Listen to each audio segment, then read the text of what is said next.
Tonight we're going to be hosting Dr. Loren Davis and a little bit about the Coopersbury site. The Coopersbury site is in the lower Salmon River Canyon of western Idaho and holds a long record of repeated human occupation as revealed by archaeological investigations conducted by Oregon State University. Radiocarbon dating of the Coopersbury site in western Idaho indicates that people repeatedly occupied the Columbia River Basin starting between 16,560 years ago and 15,280 calendar years calibrated before present, and continues to 13,000 calibrated years before present. The site's occupants employed unfluted Western stem tradition projectile points, technologies before that appear the Clovis Paleo-Indian tradition. The site was initially occupied during the time that predates the opening of an ice-free corridor. This supports the hypothesis that initial human migration into the Americas occurred via the Pacific coastal route. Davis will discuss how the Coopersbury record shows early cultural connections with Northern Asian Upper Paleolithic archaeological traditions and how these ties help us understand the story of the first Americans. Loren G. Davis is a professor of anthropology at Oregon State University and is the executive director of the Keystone Archaeological Research Fund. His research focuses on the Pleistocene archaeology and geoarchaeology of Western North America and on the topic of the early people of the Americas. Dr. Davis received his undergraduate and master's degree in anthropology from Oregon State University and obtained his PhD in anthropology from the University of Alberta. Welcome, Dr. Davis. Thank you very much. Thank you very much for inviting me. It's always great to speak to OAS and the membership, and there's a lot to talk about here, and I unfortunately got here just a little late, so why don't we go ahead and just jump in, and I'm going to share my screen and we'll get talking.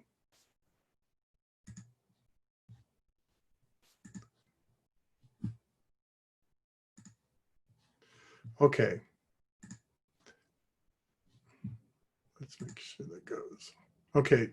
Do we see the title screen? Can someone confirm that for me? Yes, we do. Okay, very good. As was mentioned by Paula in the beginning, I'm going to be talking about the excavations that we conducted at the Coopersbury site. This is in western Idaho. It's sort of generally where Oregon and Idaho, Washington come together. And it's right next door to Hell's Canyon. And I think probably a lot of people are familiar with this part of the interior Northwest. But what I think is exciting about this site, among other things, is that it actually makes a contribution to the whole debate about the people in the Americas from a lot of different angles. And in particular, the timing of when we see people at the site has some really big implications, and it requires us to sort of really take a hard look at how it is we really think about, the story of how the Americas became peopled by humans, and whether or not the sort of the viewpoints that we've held for a long time, whether those are ones that need to be reconsidered and perhaps sort of changed in the way that we think about the past. So this will be familiar to everybody, but we'll at least get the stage set. So the whole debate about the people in the Americas, if we think about it from a traditional point of view, this includes something that we might refer to as the Clovis first model. So that is, peoples were in the Americas as a result of initial migration from Northeast Asia, but at very high latitudes across a landmass that's generally known as Beringia. So this is being exposed during low sea level, and you could essentially walk from what's now Russia to Alaska. And the peoples that would have come into essentially Eastern Beringia, which now is Alaska and Yukon, would have been upper Paleolithic peoples that were already living in high latitude Arctic and subarctic areas. And that as they came into the interior part of Alaska and Yukon, they eventually would have encountered a route that allowed them to move between two big ice sheets, the Cordilleran and the Laurentide ice sheets. And they could have traveled south through what's called an ice-free corridor. So This all happens about the time that Clovis appears, of course, in the areas south of the ice. So the Clovis Paleo-Indian tradition, as it's known, appears after about 13,300 or so years ago. And that's calendar years, not radiocarbon years. So I'll mostly be talking in calendar years, but we'll go back and forth, and I'll explain what kind of time series we're talking about. So on the right-hand side, we have some examples of Clovis Paleo-Indian fluted spear points, a really characteristic technology that's associated with this time period. And at the bottom, I've drawn sort of a red box around the fluting flake that comes off. So technologically, these are very different. The removal of a channel flake from the bottom to seat the point and maybe to do some other things for its performance aspects. And this technique of making these stone tools is part of a tradition that gets passed around the Americas. And as a result, we think of this as a people. And, we talk about the Clovis peoples sometimes, but we don't necessarily know that. We don't know that very well. Is this really a genetic population that is homogeneous? Is it a wave front of people coming in, or is it an idea that's being spread around? So we'll kind of explore a little bit these things as we go. So, here's a figure that you can find in older textbooks that talk about the sort of classic model. So the classic model, again, people walking across Beringia, coming through an ice-free corridor, exiting, in essentially what's now Montana and the Dakotas, and spreading everywhere else. And they do this through a window of time between about 13,400 and 12,000, almost 12,800 years ago. So the Clovis phenomenon is not long-lived, but it's traditionally considered to be the thing that's at the bottom of all the culture history sequences, that everything would begin with Clovis. Well, in 2019, I worked with a series of other really smart people to talk about the evidence that we have been finding at the Coopersbury site. And what we argue is that we have evidence that people are present at Coopersbury long before the Clovis peoples appear. And we also make an argument about the connections that we see technologically with Northeast Asia. So that's why we use the term Upper Paleolithic. And we're also trying to set it apart from the debate about Paleo-Indians, because the things that we see technologically at Coopersbury are not the same as you might find in a classic Clovis site.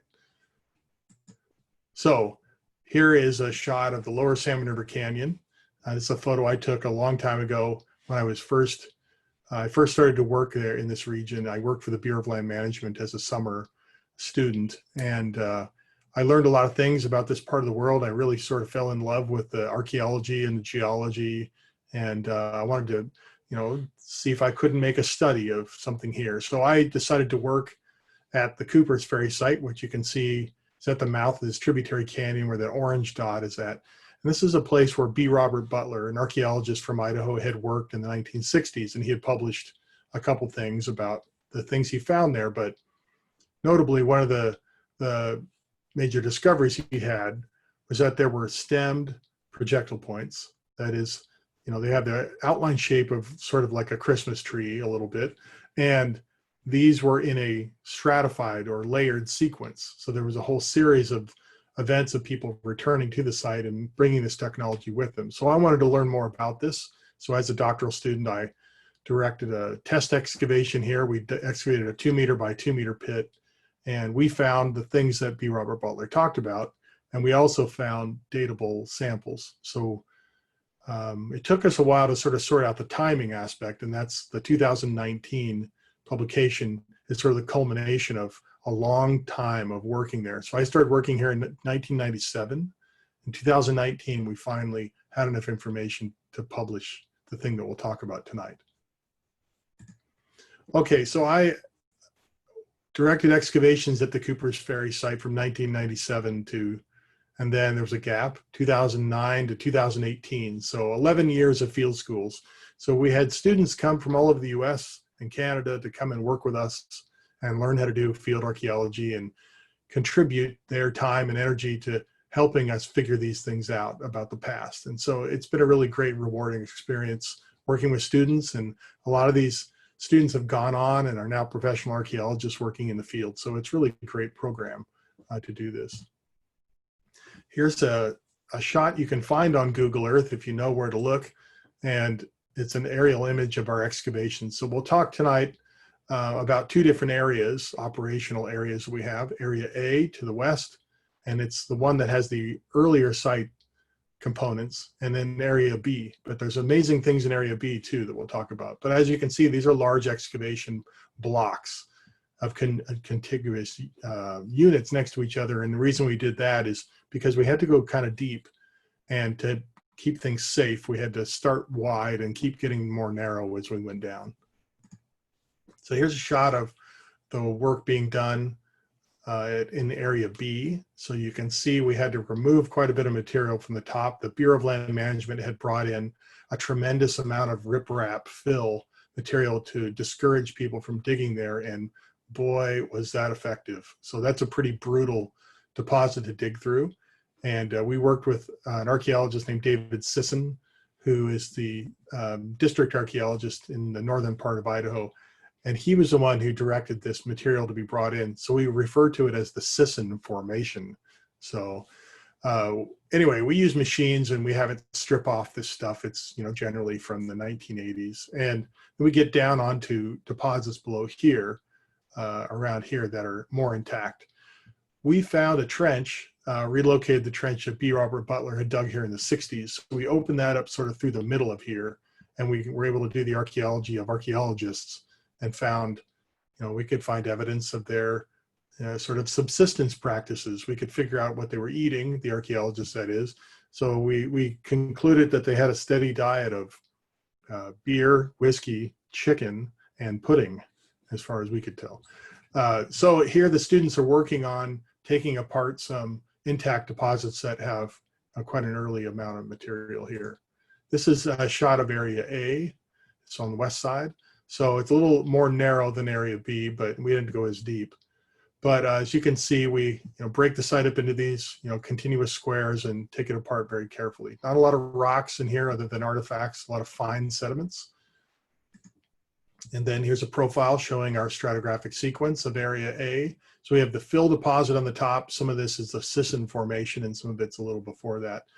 And then we have a whole series of water lane floodplain deposits until we get down to Layer 4, or Lithostratigraphic Unit 4. Layer 4 and Layer 3 are deposits of windblown glacial dust. And these deposits are the ones that have the earliest part of the record, and especially Layer 3.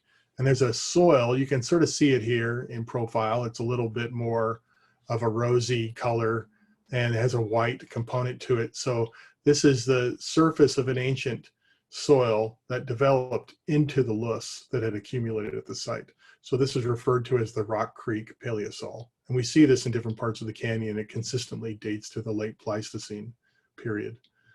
So we're going to be talking mostly about the things this evening that we found in Layer 3. And as I mentioned, we'll also talk a little bit about Area B.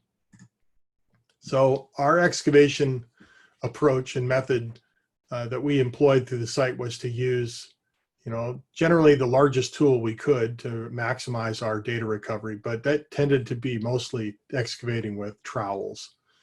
And as you can see here on the left, we have a lot of different units working simultaneously. It's a shot of me actually looking at something that we had just discovered. It was a pit feature that included some really large pieces of rock inside. And as you can see on the right-hand side, these rock, large, they're actually small boulders in size, but they show that there have been battered and there's removals of rocks, or flakes actually from them. So these are really big tested boulders, I suppose you might think. They're not really organized in the way the core is organized, but they are made of high quality andesite rock that we see getting made into things like projectile points. So stemmed points are often made out of this particular kind of rock.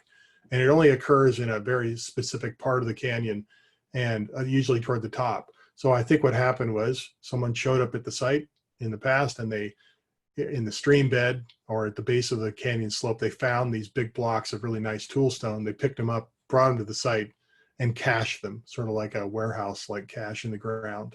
And they didn't come back and get them, and we found them later. But we tried to find everything we could about the size of a dime or bigger in the floor as we excavated, so we could map it all in. And I'll show you the results of that a little later. So here is just a drawing that will show you the bottom 3 layers, but in particular layer 3, and it illustrates the distribution of features. Features are 3-dimensional arrangements of things, or they can be sort of created objects that you really can't pick up and lift out of the site and take away. And what I mean by this are classically features are things like fire pits or hearths. And so they're arrangements of items that reflect some human behavior. We also found in the middle here, there are 2 pits that were dug down from some ancient surface that used to be, you know, the thing that people could stand on, but it had since been buried. And then we found another shallow pit here on the left-hand side. We got a series of radiocarbon dates on charcoal out of this pit feature. And this hearth feature, not a pit feature. There is sort of a shallow bowl depression in the middle, so there's sort of like a shallow pit-like aspect. But as you can see, the dates come back pretty consistent with each other. So in parentheses, this is the calendar, sort of a calibrated adjustment from radiocarbon time to more calendrical time. And so bang, bang, bang, they all sort of come back about the same age. One of these samples, I think it was this one, was found about 2 meters away on the same elevation surface, and it returned the same age. We also found a radiocarbon dated, when we radiocarboned a piece of bone from the bottom of this pit feature, it came back 13,580. A piece of charcoal from the surface of just a little bit above this pit feature came back a little bit younger than the one inside the pit. And we also found a series of other pieces of charcoal and bone that were arranged just in stratigraphic position within the loess itself. So you notice we have a couple younger ages. So we have the 8404 in the 8,000 range generally. These 3 samples come from the edges of infilled rodent burrows. And myself, David Sisson, and a graduate student, Sarah Skinner was her name, we would get together and make decisions about samples that we were going to collect for radiocarbon dating. And when we found these pieces of charcoal on the edges of rodent burrows, we would have to make a call. We would say, is it in the burrow or just outside? And in all 3 of these cases, David and Sarah voted that they were likely inside, just on the edge of the burrow. And I thought that they could potentially be just enough outside that they wouldn't be disturbed by rodents moving things vertically. Well, as you can see, I was wrong. So we actually set this up as a bit of an experiment, and we recorded that we were flagging these as potential problems, and we sent them off, and this was the answer. So, you know, it allowed us to sort of fine tune our technique of how to make decisions about when should you submit something that could be disturbed or when it's not disturbed. So that was useful. So we have evidence that someone made a fire here at the site sometime, you know, in this 14,400 to 15,000 year range. I don't think it means that the fire was used over and over. It could be that you have slightly different pieces of wood, you know, parts of a tree that are slightly different ages here. But there's also a statistical uncertainty. So this age is really not that broad. We also found a fragment of a molar from a large animal.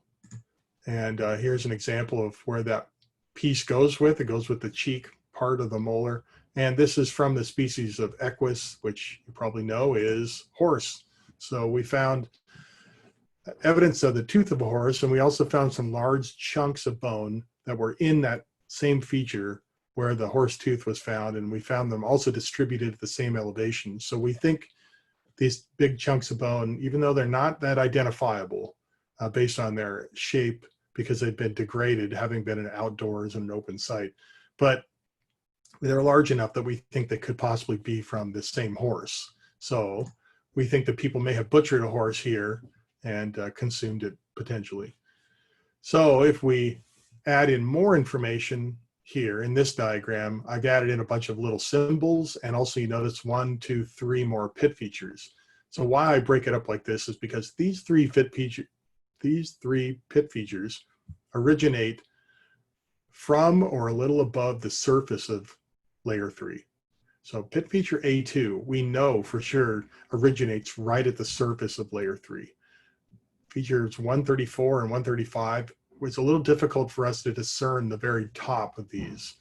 And it could be that they actually originate from slightly above and penetrate in. Now these are intrusive into these deposits. So as a result, you can get different ages mixed in here. So here, like we have 11,380 mixed in with dates, are rounded at that same elevation or are older than that. So I don't take the elevation of a radiocarbon sample from within this pit feature to mean the same thing. So, but what is interesting is pit feature A2, this is very important. Pit feature A2 also produced a lot of other things when we excavated this in 1997. And these are the contents that we found in addition to flakes and pieces of bone. But what's important is that all of these items were found together. So 4 stemmed points. So here's examples of stemmed points we find. We also found some blade-like linear flakes here, and then we had some other flake tools that are used for cutting or incising something. And then we found a hammerstone, a core made of andesite, and 2 scraping tools or unifaces. So this is sort of like the contents of a toolkit, someone's toolbox, and they put it in the ground, and they may have intended to come back and get it later, but they didn't. So this is a pretty unique discovery. And also because it's in a pit feature, we think that these things all go together in time, because they were sort of like all 4 points were in a pile together, for example. And this gives us a rare opportunity to actually ask questions about, what is the sort of expected range of variation you might see in things like projectile points. So if you look at these, it's tempting to want to sort of break them into different types based on their shapes. So they, like this side only has 1 shoulder on it, sort of, but it could be because it's broken or heavily resharpened. This one has a square base, and this is a rounded base, and that's a contracting base. But I don't put a lot of weight on that kind of stuff, and I wouldn't necessarily give them these different names and assume that they're different time periods, because we did find them all together. And they were associated with a radiocarbon age of about 13,220. So if we arrange all of the radiocarbon dates for the entire site sequence in area A, and this is from the very top of the site sequence at layer 8, all the way down to layer 3, all of these boxes here are radiocarbon ages. And on the left-hand side, you can see the timing of them. So at the very top of the site, generally we have ages between 9,000 and about 11,000 cal BP. And as we go deeper, it gets into the 12,000s, and then eventually toward the bottom in layer 3, all of our ages are consistently 13,000 years to 16,000. And I said earlier that we had some, 8,000 year ages down here, but because those were on the edges of burrows, I don't consider them to be intact, so we kicked those out.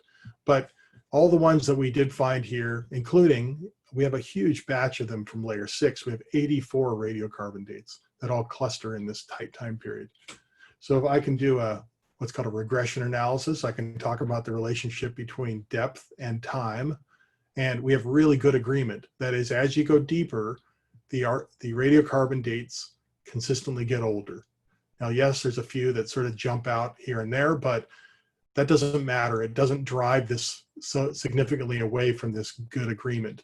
If it was a perfect agreement between X number of centimeters down equals X amount of years of time, then this number would be 1 or 100% agreement.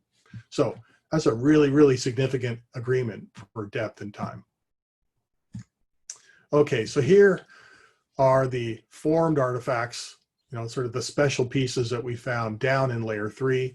And A and B are bases of projectile points. So these are stemmed points that we found down toward the bottom. C is we think a blade portion, a broken piece of a blade that went with probably a hafted biface or maybe even projectile point.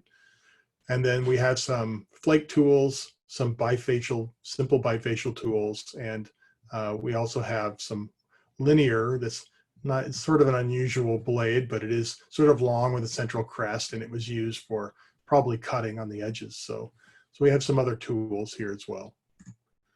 So if we look from a plan view down on area A, this is just an example of all the items mapped in place that we found. And this is why we bother to excavate the way we do, is we want to be able to reconstruct activity areas. So from this, it's super obvious where these features are. I mean, they just stand out really, really prominently. And we can also see the distribution of over here. This is feature 129, the one that we think is a hearth. There were concentrations of little bits of charcoal. We also found that the ground had a lot of oxidation, so it was sort of a reddish color. And there was also mixed in a whole bunch of white, sort of cloudy looking sediment that I think is wood ash mixed in here. So it was all concentrated in the shape, and that's pretty consistent with what we might call a hearth.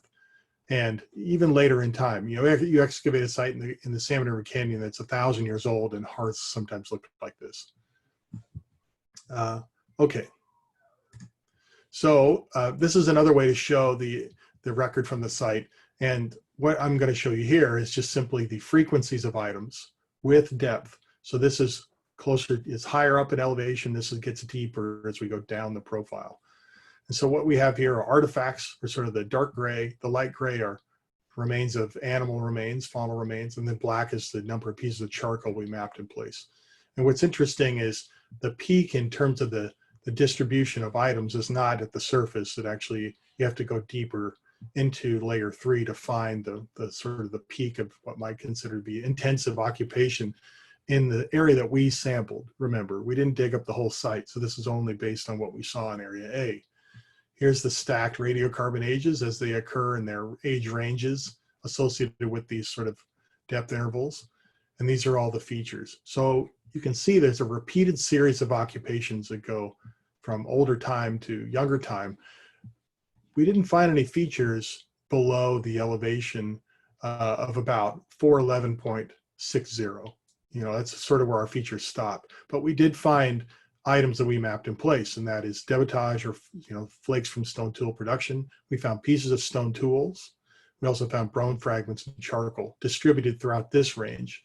Now down here, this is how we get this older age estimate, is based on a statistical approach known as Bayesian modeling. And this is sort of the rage in archaeology right now, but we worked with radiocarbon experts from Oxford University, and they said, well, given the position of all the radiocarbon ages above, and before I showed you that regression plot that there's a good agreement between age and depth, they said if we were to make a prediction statistically about the actual age of the very bottom of layer 3, we would say it could be as early as 16,560 cal BP.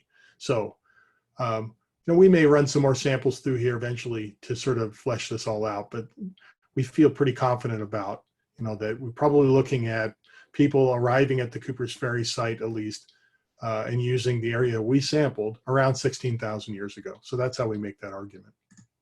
All right, this is just another way of showing our evidence at the site. So around 16,000 or a little before, people are at the site. They're contributing cultural features, tools, artifacts, animal remains. And then a little bit before 13,500, they break and dispose of the base of this stemmed point.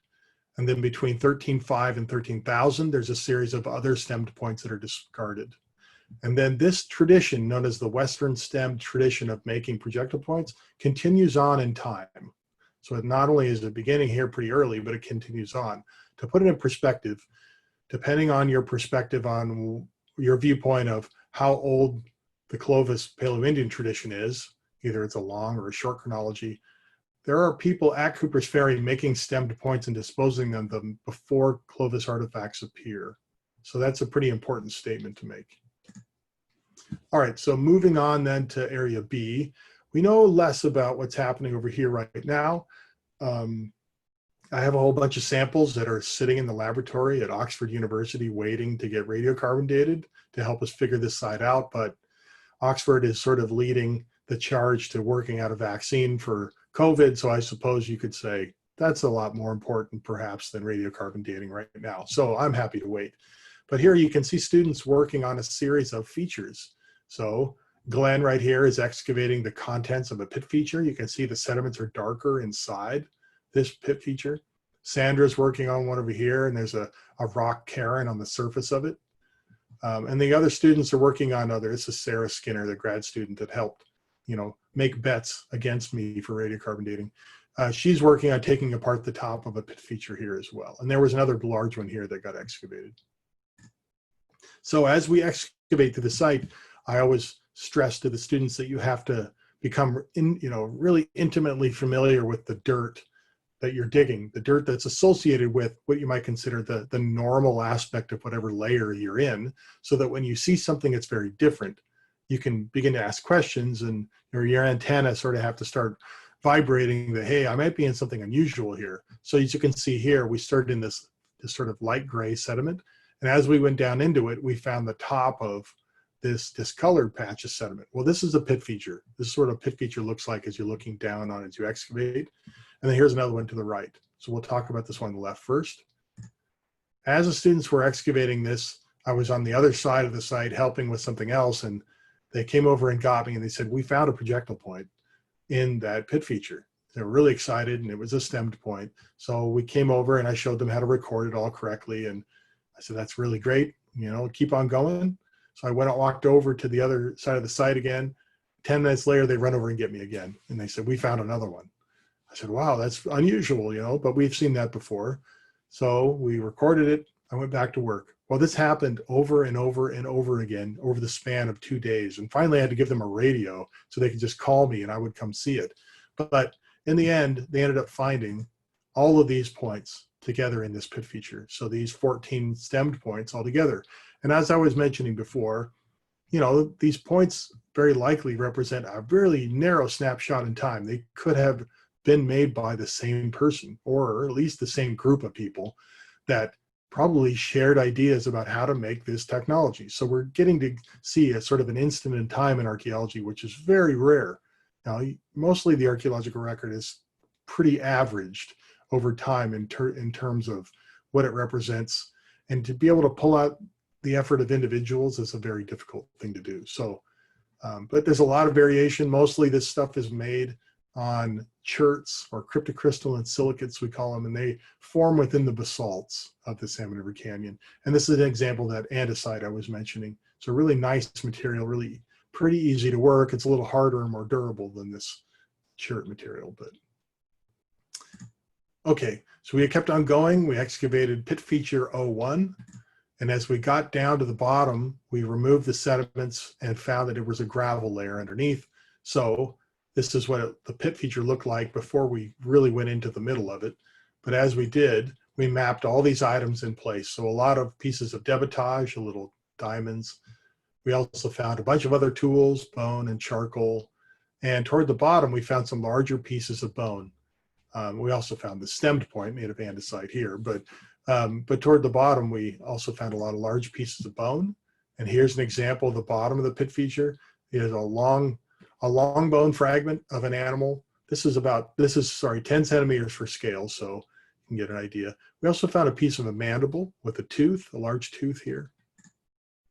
So this is what the mandible looked like. It was pretty fragmentary. It was in a bunch of pieces, but we digitally scanned all the pieces and then we assembled it digitally.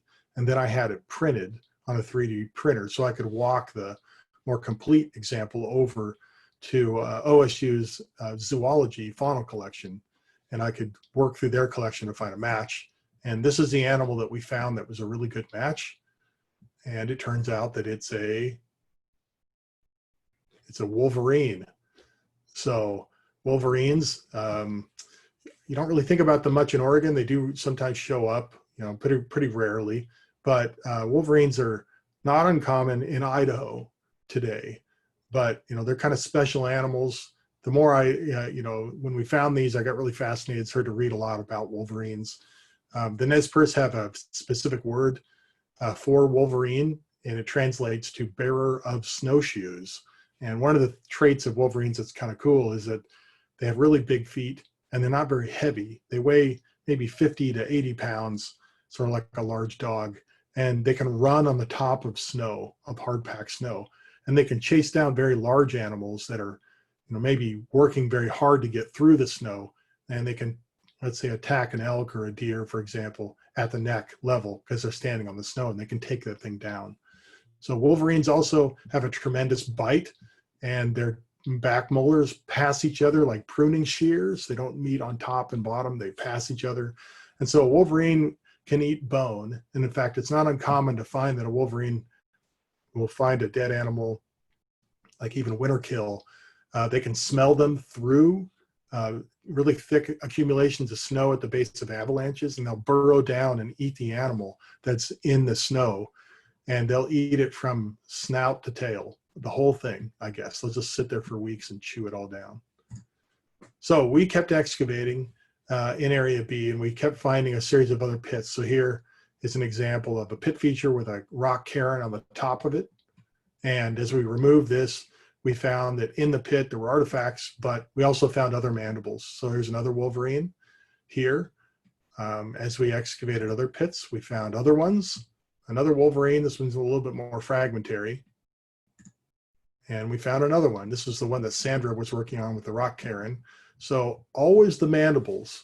In fact, I don't think we found an example of a pit feature with a Wolverine in it yet that didn't include the mandible, but we haven't done a full analysis yet. We'll have to see. But also what we would find included with these mandibles of Wolverines. Here's another really great shot. Look at the teeth on that thing. I guess the bite force on these guys is really tremendous, and they're really aggressive. And their videos you can see on YouTube of Wolverines and grizzly bears interacting, and a grizzly bear might be eating on a carcass of a moose, let's say in Alaska. And there's one video I've seen where the Wolverine wants the moose, so it chases the grizzly off of the moose. It bites it in the back of the leg, and it freaks the bear out so much it leaves. So I can see that there could be special sort of attention placed on Wolverines. They have a great attitude for being such a small animal. And so what we also found in some of the other pits were other animals. So this is not a carnivore. You can see it has grinding cusps on the teeth. This is the maxilla portion. This is the occipital, the back of the skull of this animal. As we excavate a little more, we found the mandible underneath that maxilla and occipital piece. And we kept on digging and then found a fully articulated hand, dug a little more, found the other hand. So you can imagine, if you imagine your mind's eye, both hands together, a bit like you're praying or you've got them sort of nestled together, and then you put your cheek on your hands, and essentially the head of this animal was placed on top of its hands in the pit, and the rest of the body was not there, really. So which animal is this? These are the two major contenders. And if you know your animals, you might be able to guess who's who here. But essentially it comes down to, we think it's the one on the left. And the one on the left is a porcupine. I was hoping it was going to be a beaver, especially being from Oregon State University, but there are beavers in the Salmon River Canyon today. They don't make dams, they burrow into the banks, but you do see them sometimes and they'll slap the water and go under. But I've also seen porcupines as well. So this one we think is a porcupine. We also found in these other pit features with Wolverines and porcupines and other things, we found stemmed points. So here's another nice example made on andesite. And so here's an example of the collection of items in Area B that we found, points that is, that we found in pit features. So just truly amazing distribution. And a lot of different shapes. They're in different conditions. Like this one here, for example, looks like it's got an impact fracture. Burination has been taken as it struck something hard and blew that edge backwards. We also would find sometimes the base of a point and then dig a little farther and find the rest, and they would refit back together. So some of these points also look like they're perfectly fine. There's no reason that they should have been discarded. So there might be something else going on here. It could be, one interpretation perhaps, is that the artifacts will get, quote, retired, after they had a successful hunt, or they're a tribute maybe to the animal that's being interred in the ground out of respect or something like that. So you also notice we have a lot of different sizes here. We have these really smaller ones. The one right above the 0 is one of my favorite ones from the site. So here it is on someone's fingertip.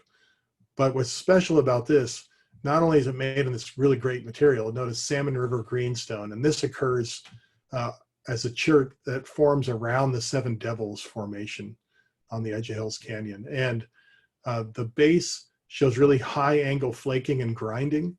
And so essentially the edges of the haft element have been prepared probably for mounting on a shaft. And then the edges here show a series of resharpening flakes have been removed. And so it starts to create this thing known as an ear. You get ears on stemmed points because the haft that tied this to the stick was tied across the base of the point and probably protected this bit, and it never got resharpened. So Dan Stuber, who's I think attending this evening, he worked with one of my grad students, Sarah Skinner, and they did a whole series of great experiments where they actually demonstrate how this is made and how you can measure how many times this point may have been resharpened based on the prominence and size of this piece. So Dan also worked with me on the science paper presenting evidence about stone tools. So it was really great to work with him.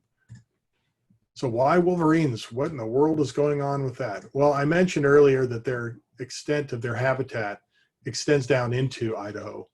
In fact, it goes also into the Rocky Mountain region. But and here's a great shot. I love the size. You can see their feet, the snowshoe-like feet. And this is a map, though, showing their distribution today. And what's also interesting is that, well, this is not, of course, the way it looked by the time people were at Cooper's Ferry very early on. In fact, the region around Cooper's Ferry looked more like this. And so here we are positioned, Cooper's Ferry, the Columbia River Basin.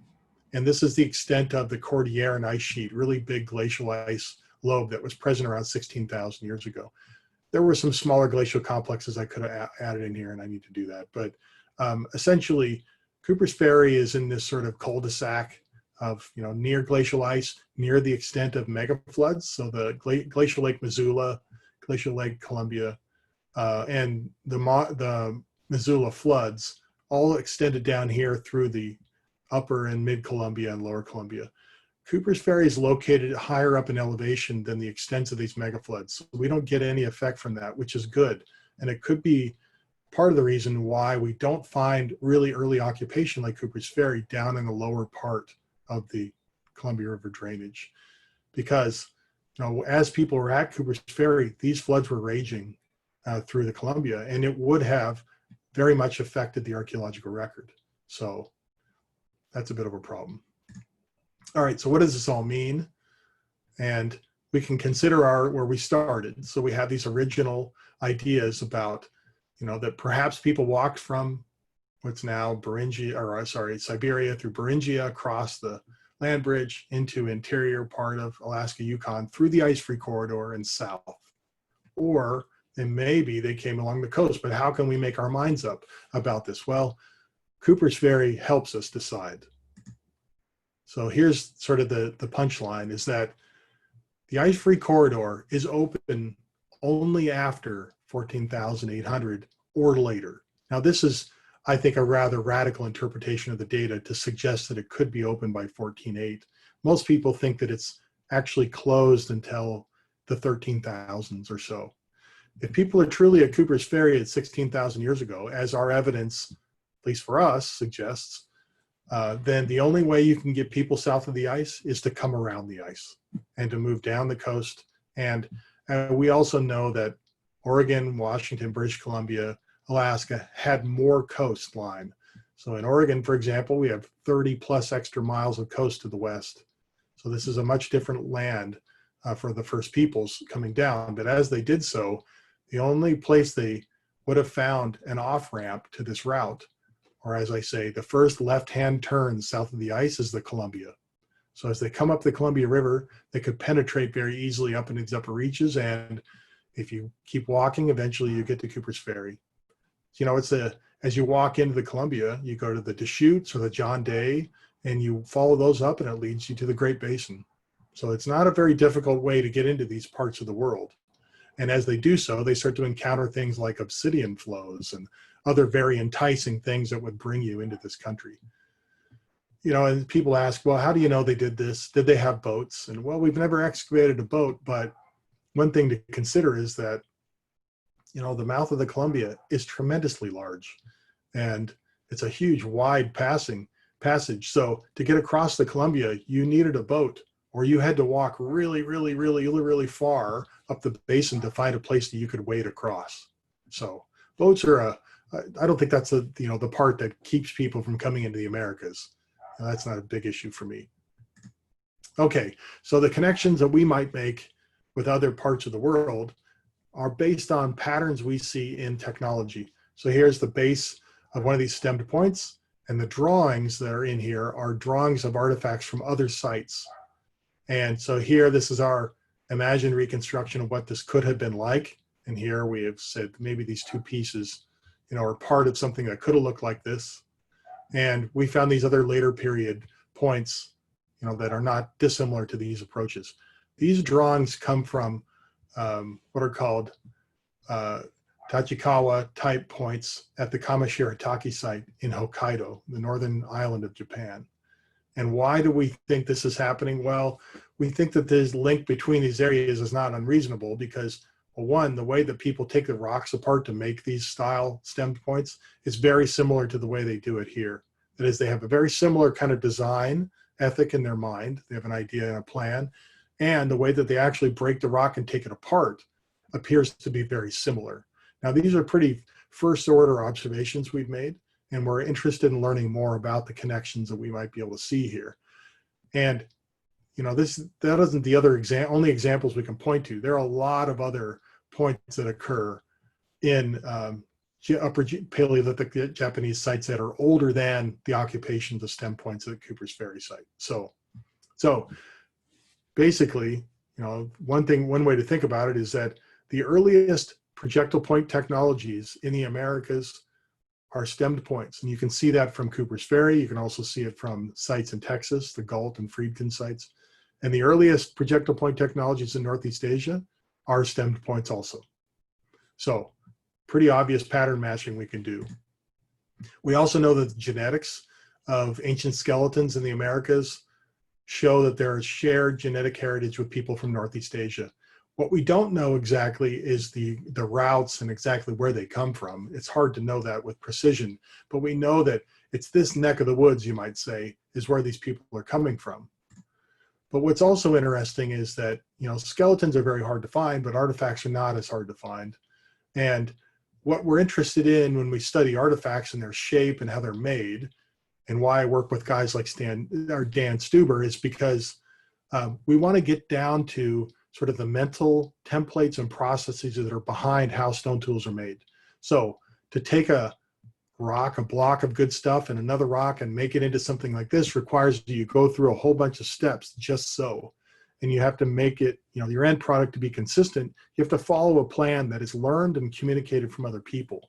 So as we make our comparisons with artifacts across space, let's say across the Northern Pacific Rim and across time, what we're really trying to get to is tracing out these ideas that may have accompanied the earliest peoples coming in from Northeast Asia into the Americas. So now there's a whole bunch of sites that we can point to. And Cooper's Ferry is on the earlier end of this, but there's a lot of sites that are older than the ice-free corridor opening, and they're definitely older than Clovis.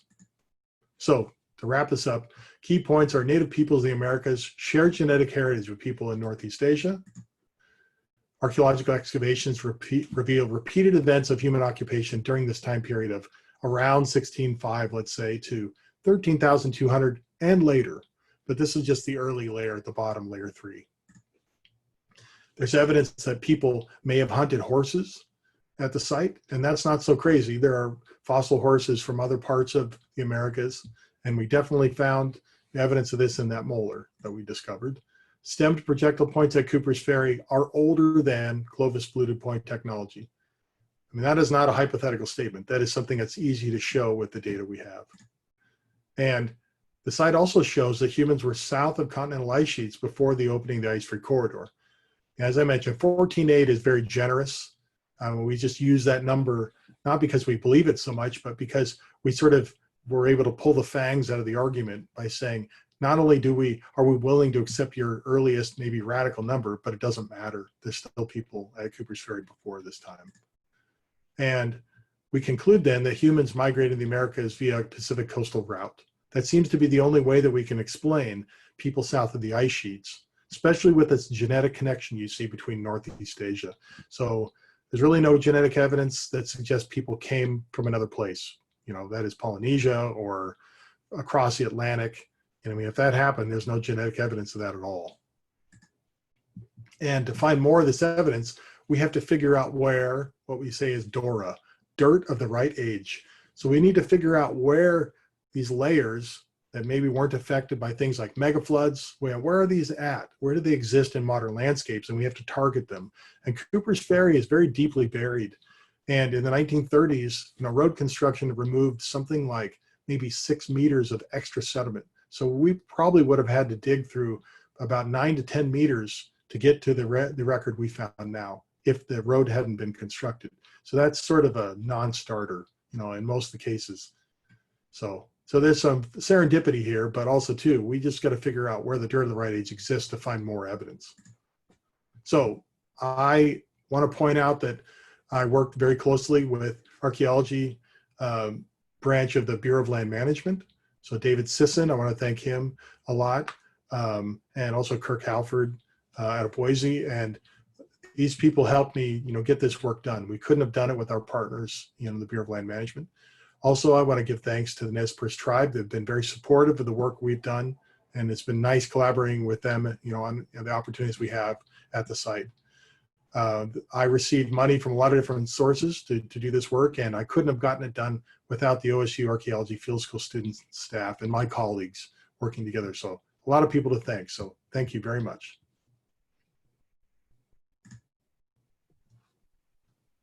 So I'm going to stop sharing. Thank you very much.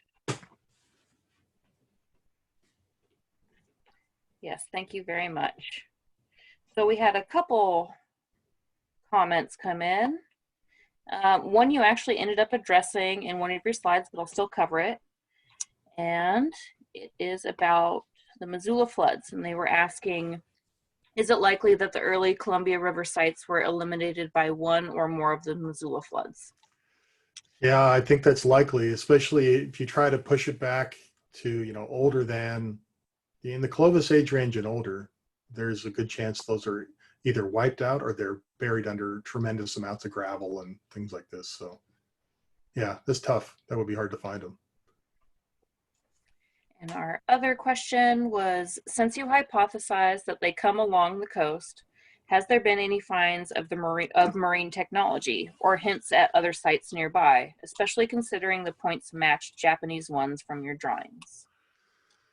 Well, we haven't found sites even close to this time period on the coast, and at Cooper's Ferry, there's nothing we can really point to that links us to the coast. We've had the obsidian looked at from Cooper's Ferry, and there's a lot of obsidian in the Japanese islands, especially in Hokkaido. So we have joked around that it would be fantastic to find obsidian from Hokkaido at Cooper's Ferry, but we've not been that lucky. The closest thing I suppose I can point to is I work on another project in the northwest part of Mexico in the Baja California Peninsula, and we work on an island called Cedros Island. And on Cedros Island, we find these circular single-piece fish hooks that are made from abalone. And the earliest one we found there is about 12,000 years old, Cal BP. And what's interesting is they are designed almost exactly like single-piece shell hooks that occur in Japan. So the earliest shell hooks in the world come from Okinawa in southern part of Japan, but they're much earlier. I mean, they're in the range of like the 30,000s. So again, I'm not saying that's a direct connection, but it's more and more that we look at it, there just seems to be this traditional technological knowledge is present in a place like the Japanese area, the southern part of, southeastern part of Russia, Kamchatka, the Sakhalin Islands, and so on. The archaeology of the northwestern corner of the Pacific Rim has all this evidence that people knew a lot of the things that we end up seeing in the Americas a little later. So coincidence, or is that really the source of this cultural knowledge? So those are two different hypotheses to pursue. Okay. And on a more lighter note, I would like to know what evidence you found for the archaeology of archaeologists to lead to pudding. I can gather the three other things, but what was the pudding? Well, we found pudding cups, of course. So we just found the plastic pudding cups, and we found a bunch of weird, canned goods too, like canned bacon and canned asparagus. I mean, it's not so, asparagus isn't weird, but canned bacon was unusual. And then we found a jar of peanut butter that had the lid on it still, and the date, the best before date well, there was a data manufacturer on it, and it was in the 60s. And so one of the students asked me, a field school student, he goes, "What will you give me if I eat some of this peanut butter?" And I said, "Well, I'll give you a ride to the hospital because you'll probably get botulism." Not a good idea, but we didn't try it. So. All right. And one more just little thing. I'm guessing you're not in the Clovis first camp. Well, no, I don't see how that evidence makes sense. But, I don't think that it's so much a knock on Clovis. I think Clovis is really amazing as a cultural phenomenon, and a technological phenomenon. Especially, I'm interested in stone tools, so I'm really enamored with that whole thing. It's just that as, from a scientific point of view, as more evidence has come in, we just have to recalibrate sort of our understanding. And so if you want to approach archaeology scientifically the way I do, the evidence to me is way too strong to ignore in terms of saying that the way the Americas were peopled were only through Clovis peoples coming in.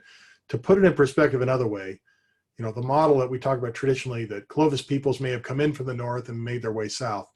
Well, fluted points have been found in Alaska, but they're radiocarbon dated as the youngest fluted points. The oldest fluted points occur in the American Southwest and the plains. So it does appear that Clovis used the ice-free corridor, but now the argument is it probably went from south to north, not the other way. So as the corridor opened, they just simply moved back up north and brought fluted point technology with them. So that just throws the whole thing on its head, and you have to sort of think about it totally differently now. All right, some more questions came in. Let's see, do you have more thoughts about only mandible jawbones of Wolverines were found? Stronger bone material for their age? Yeah, I don't know that it's a preservation issue so much because, we find other fine, like really fine fish bone. Dr. Virginia Butler has looked at the fish bones for us, and, they're in this sort of small fish family, the like sticklebacks and minnows and things like that. So we find the really small stuff too. It's that I think there's something unique going on with Wolverines. And so I've done a little reading throughout the ethnographies, how culture anthropologists have what they've learned talking to hunters in the north. And so one story you'll often hear in Alaska, interior Alaska and Canada, is that Wolverine is a special animal among hunter-gatherer societies, is sometimes referred to as the chief of all animals. And there's an ethic that you'll sometimes run into reading about hunting peoples. And one of them is that animals must be respected. So as you take the animal, you have to treat their body correctly, or else the animal will refuse to give itself to you. And as a result, you will fail as a hunter. So when you read these kinds of narratives then, and think about, could this be the same idea, but much, much, much deeper in time? If that argument holds true, then it could just simply be that we're looking at, sort of the expression of a worldview that essentially animals deserve to be buried as well. And if Wolverines are the chief of all animals, and they're considered to have a lot of power, spiritual power, so to properly take care of them is a way to ensure that you maintain your sort of correct orientation with the universe.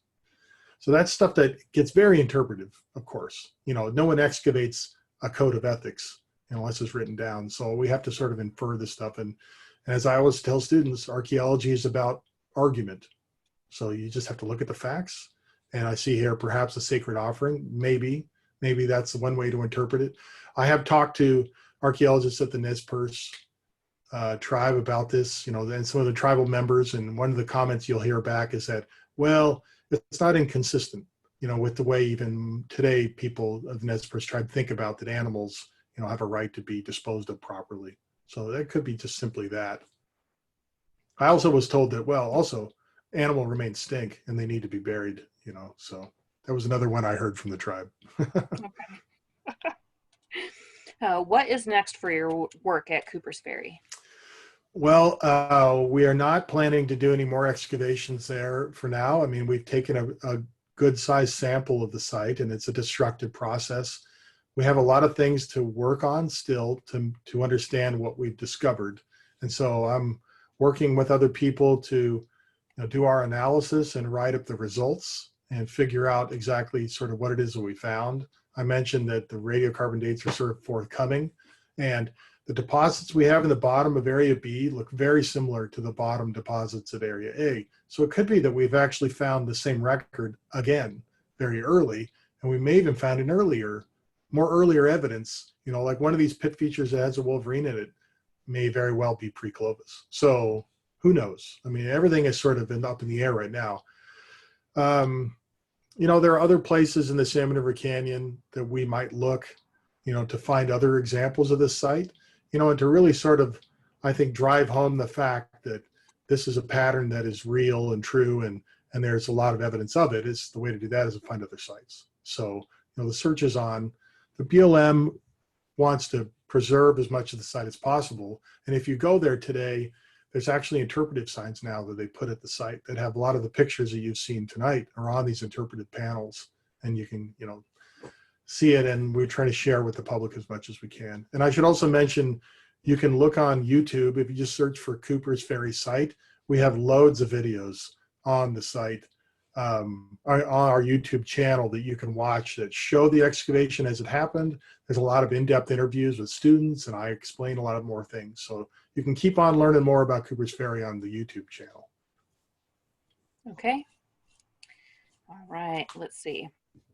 We had a curiosity question. Someone said they're curious if these peoples could be associated with the recent discovery on British Columbia's Trinket Island, which is dated to 14,000 years. Maybe so. I've not really seen a lot of details from Trinket. I don't know how that all is going to play out, but it's very exciting. I think some of my favorite archaeology that's done, you know, in the western part of the U.S. comes out of British Columbia, and I always look forward to seeing what they're going to surprise us with. And so, yeah, fingers crossed, you know, that they come up with cool stuff, and I think they probably will.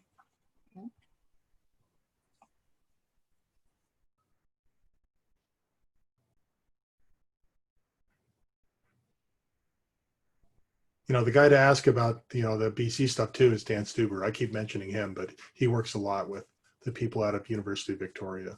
So. All right. And is there any analysis being done on any collected flora or insect remains? And if so, what did you learn?